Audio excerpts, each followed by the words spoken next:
ខ្ញុំឈ្មោះពលច័ន្ទរទ្ធីជាអ្នកបដិបដាលតាក់ទងរឿង Farm Book App នៅក្នុងថ្ងៃនេះហើយជាបឋមខ្ញុំចង់ជម្រាបជូនអស់លោកស្រីឲ្យដឹងថាតើ Farm Book App នេះមានគោលបំណងសម្រាប់ប្រើប្រាស់របៀបម៉េចបាទ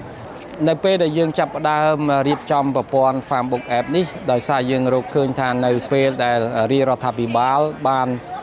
ចេញគោលនយោបាយជាពិសេសគោលនយោបាយអតិភិបទី6ដែលដាក់មន្ត្រីកសិកម្មទូទាំងឃុំហើយក៏ដូចគ្នាការបង្កើតសហគមន៍កសិកម្មដូច្នេះហើយយើងសង្ឃឹមថាប្រព័ន្ធដែលយើងចាប់ផ្ដើមបង្កើតនៅពេលដែលរាជរដ្ឋាភិបាលរៀបចំនិងជ្រើសរើសមន្ត្រីកសិកម្មឃុំនៅឆ្នាំ2023Farm Book App នេះនឹងចាប់ផ្ដើមបង្កើតឡើងនៅក្នុងគោលបំណងតែមួយគត់ដើម្បីជួយទៅដល់មន្ត្រីកសិកម្មឃុំ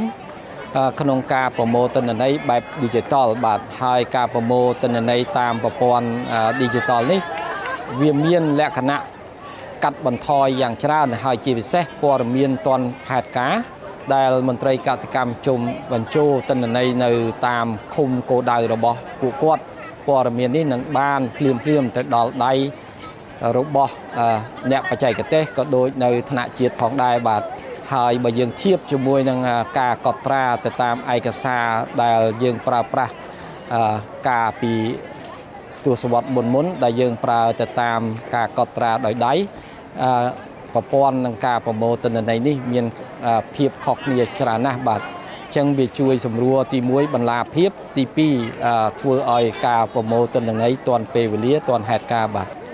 សម្រាប់វគ្គបណ្ដុះបណ្ដាលនៅលើ app នេះហើយប្រព័ន្ធ app នេះពិតជាជួយច្រើនមែនទែនបាទហើយ app នេះផងដែរក៏អាចជួយតាមដាននិងត្រួតពិនិត្យការងារទាំងឡាយនិងបញ្ហាទាំងឡាយដែលកើតមាននៅទីតំបន់ជនបទទាំងអស់ដែលជាពិសេសតាក់ទងជាមួយនឹងការងារកសិកម្មនេះដើម្បីធ្វើយ៉ាងណាផ្ដល់ព័ត៌មានត្រឡប់ទៅដល់ថ្នាក់ជាតិក្នុងការរៀបចំផែនការដើម្បីឆ្លើយតបនិងជួយបច្ចេកទេសទៅដល់ប្រជាកសិករបាទជាពិសេសក្រមផលិតនេះឯងបាទហើយតាមរយៈមន្ត្រីកសិកម្មឃុំទិន្នន័យដែលមន្ត្រីកសិកម្មឃុំបញ្ចូលនៅក្នុងប្រព័ន្ធនេះជាទិន្នន័យមួយដែលអាចធានាបានជាទិន្នន័យដែលមានគុណភាពហើយមានភាពច្បាស់លាស់ដែលអាចយកមកប្រើប្រាស់សម្រាប់ធ្វើផែនការកសិកម្មក៏ដូចជាការរៀបចំគោលនយោបាយឆ្លើយតបដើម្បីធានាឲ្យការងារវិស័យកសិកម្មនេះឲ្យមានការរីកចម្រើនហើយប្រជាពលរដ្ឋជាពិសេសក្រុមអ្នកផលិតសហគមន៍កសិកម្មទំនើបដែលលោកនឹងទទួលបានផលប្រយោជន៍ក្នុងការអនុវត្តផែនការនិងការរៀបចំការងារកសិកម្មប្រកបដោយជោគជ័យបាទហើយជាបញ្ចប់នេះខ្ញុំគិតថា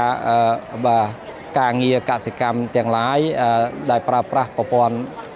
Farm Book App នេះក៏ពិតជាជួយទៅដល់វិស័យកសិកម្មជាពិសេសក្រសួងកសិកម្មក្នុងការសម្រេចចិត្ត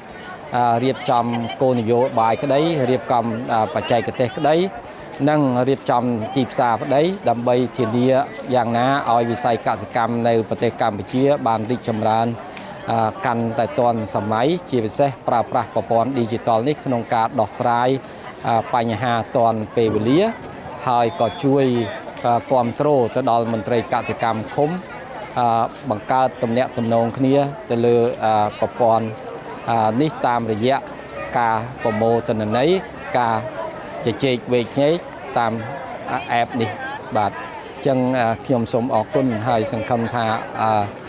អាយដាមអលោកស្រីនឹងអាច